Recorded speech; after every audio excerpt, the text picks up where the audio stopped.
وہاڑی جشن بہاراں کے سلسلہ میں داتا فٹ بال کلب میں فٹ بال میچ کھیلا گیا، جسے پاک شاہین فٹ بال کلب نے اپنے نام کر لیا۔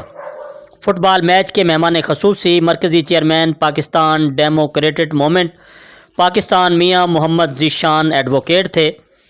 مزید تفصیل نمائندہ ACN نیوز نوید چودھری کی اس رپورٹ میں۔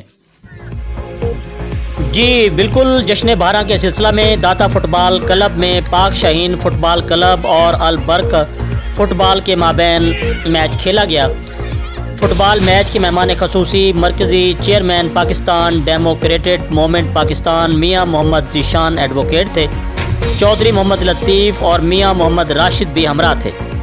میچ کے پہلے ہاف میں دونوں ٹیموں نے ایک دوسرے کے گول پوسٹ پر پے در پے حملے کیے، لیکن کوئی ٹیم گول نہ کر سکی۔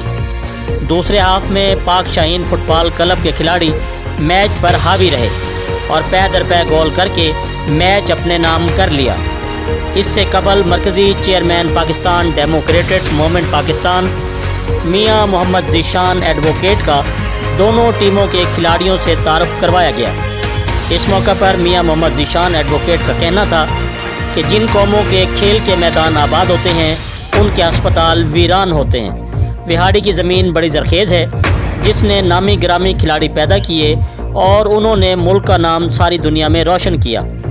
اس موقع پر صدر داتا فٹ بال کلب نعمت گجر، چودھری سعید اختر اور کوچ ہدایت اللہ گجر کا کہنا تھا کہ کھیلوں کے فروغ کے لیے گراں قدر خدمات انجام دے رہے ہیں، مگر گراؤنڈ میں سہولیات کا فقدان ہے، تماشائیوں کے لیے بیٹھنے کی کوئی جگہ نہیں۔ ہم انتظامیہ سے اپیل کرتے ہیں کہ ان مسائل کا فوری تدارک کیا جائے تاکہ کھیل اور کھلاڑی دونوں ترقی کر سکیں۔ جی مزید خبروں اور اپڈیٹ سے باخبر رہنے کے لیے دیکھتے رہیے ACN نیوز HD۔